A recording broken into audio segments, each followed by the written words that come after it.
नमस्कार मंडळी, एक आदर्श या यूट्यूब चॅनलवरती तुमचे स्वागत आहे.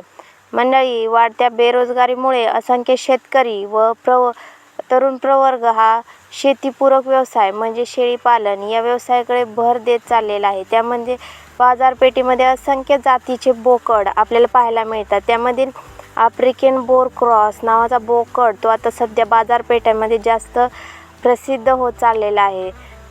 मंडळी, आम्ही हा जो बोकड आहे हा गावरान शेळीला आफ्रिकन बोर क्रॉस केल्यानंतर हा असा बोकड तयार झालेला आहे. आमच्याकडे गावरान शेळी पालन गोट फार्मिंग आहे. त्यामध्ये आम्ही जे गावरान शेळी आहे तिला जे आफ्रिकन बोर क्रॉस केल्यानंतर असा बोकड आम्हाला मिळालेला आहे.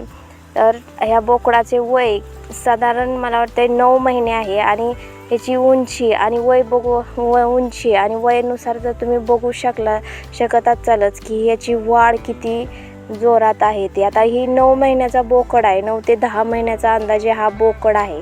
जास्त वय नाही, कारण वय हा त्यांच्या शिंगांवरून कळते की हे बोकड किती वयाचं आहे. म्हणजे जास्त वयाचं जर असेल तर त्याची शिंग किती मोठी आणि निबर असतात, त्याची शिंगे छोटी आहेत. हा फक्त 9 ते 10 महिन्याचा बोकड आहे जे क्रॉस केल्यानंतर आम्हाला असा रिझल्ट मिळालेला आहे.